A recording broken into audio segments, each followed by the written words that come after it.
ইহুদি সম্প্রদায় আল্লাহর পয়গম্বরের প্রশ্নের উত্তরে বলেন, হাযা ইয়াউমুন আযীমুন, এই দিনটা আমাদের কাছে বড় প্রিয় দিন, বড় আনন্দের দিন। কারণ হলো ফাআনজাল্লাহু মূসা ওয়া কওমাহু, আল্লাহ তাআলা এই মুহররমের 10 তারিখে ফেরাউনের আযাব থেকে, জুলুম থেকে আল্লাহ মূসা এবং তার সাথীদেরকে আল্লাহ পরিত্রাণ দান করেছেন। সুবহানাল্লাহ। আল্লাহ রাসূল দেখতে পেলেন মদিনার ইহুদিরা এই মুহররমের 10 তারিখ তারা রোজা রাখে।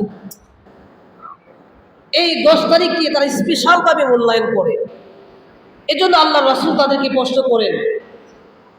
আল্লাহ রাসূল বলেন, মা হাদাল ইয়াউম আল্লাযী তাসুমুনাহু, হে ইহুদি সম্প্রদায়, এই মুহররমের 10 তারিখ তোমরা কেন রোজা রাখো? ইহুদি সম্প্রদায় আল্লাহর পয়গম্বরের প্রশ্নের উত্তরে বলেন, হাযা ইয়াউমুন আযীমুন, এই দিনটা আমাদের কাছে বড় প্রিয় দিন, বড় আনন্দের দিন। কারণ হলো ফাআনজাল্লাহু মূসা ওয়া কওমাহু, আল্লাহ তাআলা এই মুহররমের 10 তারিখে ফেরাউনের আযাব থেকে, জুলুম থেকে আল্লাহ মূসা এবং তার সাথীদেরকে আল্লাহ পরিত্রাণ দান করেছেন। সুবহানাল্লাহ। এজন্য আমরা এই দিনটাকে মূল্যায়ন করি। শুধুই তাই নয়, ওয়াগাল্লাকা ফিরআউন ওয়া কওমাহু, আল্লাহ তাআলা এই দিন আমাদেরকে আল্লাহ পরিত্রাণ দিয়েছেন ফেরাউনের আযাব থেকে, তার জুলুম থেকে। এবং আল্লাহ তাআলা এই মুহররমের 10 তারিখে ফেরাউন এবং তার কওমকে, তার দলবল সহ আল্লাহ নীল নদের মধ্যে চুবিয়ে মারেছে। আল্লাহ তাআলা ফেরাউন এবং তার জাতিকে, জালেম সম্প্রদায়কে আল্লাহ তাআলা এই মুহররমের 10 তারিখে তিনি কি করেছেন? ধ্বংস করে দিয়েছেন। এই জন্য আমরা এই মুহররমের 10 তারিখে আমরা রোজা রাখি। তাহলে বোঝা গেল এই মুহররমের রোজা এটা শাহাদাতের ঘটনার আগ থেকে, এরপর থেকে সূচনা হয় নাই। আল্লাহর পয়গম্বর বলেন, মূসা পয়গম্বর তো আমার ভাই, যদি সে রোজা রাখে আমিও তোমাদের চাইতে বেশি হকদার, আমিও আল্লাহর পয়গম্বর রোজা রাখবো। আমার সাহাবায়ে কেরামকে আদেশ করলাম, তোমরাও মুহররমের 10 তারিখ রোজা রাখবা। কিন্তু পরক্ষণে আল্লাহর রাসূল আরেকটি হাদিস বলেন, এটা আমাদের জন্য অত্যন্ত শিক্ষণীয় এক বিষয়।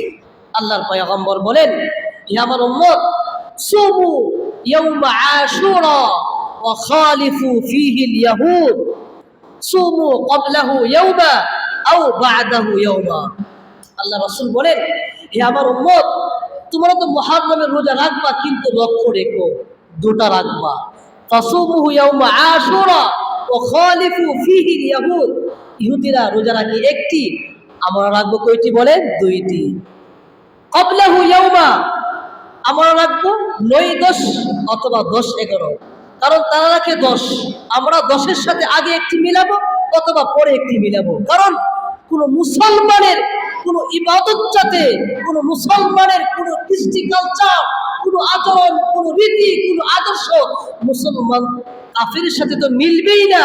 এমনকি আল্লাহর পয়গম্বর পছন্দ করে নাই কোন মুমিনের, কোন মুসলমানের কোন ইবাদত কোন কাফেরের সাথে মিলে যায়।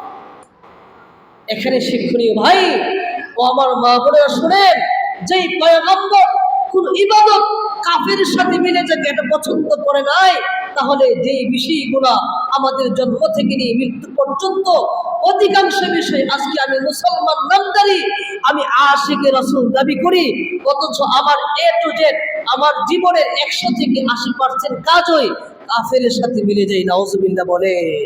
আমি কপাল পোড়া মুসলমান, আমার রাসূল তো ইবাদত মিলে যাক, এজন্য নবীজি বলেন দুটি রোজা রাখো, কারণ তাদের সাথে আমাদের কোনো সম্পর্ক নেই।